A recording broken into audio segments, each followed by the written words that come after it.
जय श्री कृष्ण। भगवान के बहुत से अवतार हुए, कुछ अंशा अवतार हुए, कुछ पूर्णा अवतार हुए। जैसे भगवान श्री राम और भगवान कृष्ण का पूर्ण अवतार था, लेकिन भगवान श्री राम 14 कलाओं के साथ आए। भगवान कृष्ण जो थे वो 16 कलाओं के साथ अवतरित हुए। और भगवान 16 कलाओं के साथ जब आए तो भगवान ने एक बात भगवान के जीवन के साथ जुड़ी रही। पूर्व जन्मों में जितने भी भगवान के भक्त थे, ऋषि मुनि थे, जो उनके भगवान के प्रति भाव रहे, कहा जाता है कि राम लक्ष्मण भगवान बहुत सुंदर थे। इससे पूर्व जन्म में भगवान की बहुत सुंदर सुंदर जो थी उनकी जो रूप निकल के आए, वामन अवतार में भगवान बहुत सुंदर दिखते थे।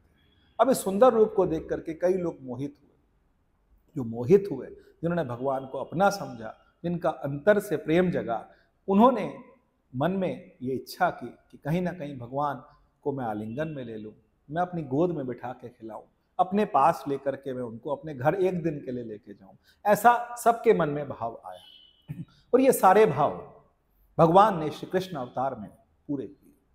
क्योंकि इसके बारे में हम जितना पढ़ें उतना कम है। भगवान की इतनी लीलाएं हैं, इतनी लीलाएं हैं कि लीलाएं सुनते हुए और कहते हुए पूरा जीवन बीत जाएगा, लेकिन लीलाएं खत्म नहीं होती। ऐसा ही होता था कि जब भगवान कृष्ण छोटे थे, 4-5 वर्ष के रहे होंगे, और उस समय पास की गोपियां जो भगवान नंदराय जी के यहाँ काम करती थी, वो आकर के दूध का और बाकी दूध दही मक्खन जो उनको बचता था तो वो ले जाते थे। बाकी नंदराय जी के पास बहुत दूध दही सब कुछ था, लेकिन भगवान कृष्ण लीला से प्रेरित होकर के उन गोपियों के घर जाते थे और वहां पर उनसे छाछ मांगते थे, दूध मांगते थे, दही मांगते थे।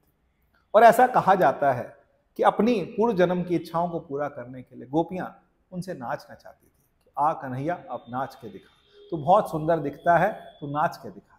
और वो नाचते हुए भगवान को देख करके वो बहुत खुश होते थे। इसी को महाकवि रसखान जी बहुत सुंदर कहते हैं। रसखान जी जबकि वो मुस्लिम थे, लेकिन उनका भगवान कृष्ण के प्रति, भगवान कृष्ण के चरणों में इतना प्रेम जागा, इतना प्रेम जागा कि उन्होंने भगवान के लिए कई छंद, कई सवैये, कई दोहे उनके लिए गाए।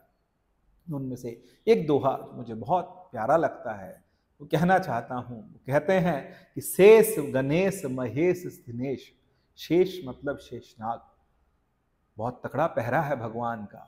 गणेश जो कि भगवान को ध्याते हैं, महेश दिनेश जो सूर्य हैं, सुरेशहु जाहि निरंतर ध्यावे, ये सब मिल करके भगवान को निरंतर ध्याते हैं।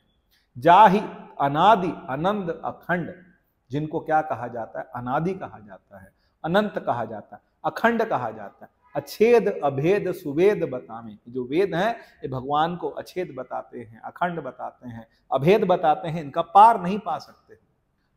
नारद से सुख व्यास रटे, नारद जी व्यास जी उनको रट रहे हैं। पचिहारे तव पुनि पार न पाए, और रट रट के भी उसके बाद भी भगवान का पार नहीं पा रहे हैं। भगवान अनंत है, अनादि है।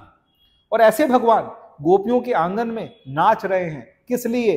ताहि अहीर की छोहरियां छछिया बर छाछ पे नाच नचाओ। भगवान को जो छोरियां हैं, लड़कियां हैं, अपने घर में छछिया भर छाछ पे कि थोड़ी सी छाछ देंगे और फिर तू नाच के दिखा, फिर छाछ पीते थे, फिर नाच के दिखा। ऐसी सुंदर लीला जो मन को विह्वल करने वाली और भगवान के चरणों में जोड़ देने वाली, ऐसी लीलाएं हम लोग निरंतर सुनते रहे और भगवान के चरणारविंद का पान करते रहें, यही हमारी आशा है। जय श्री कृष्ण।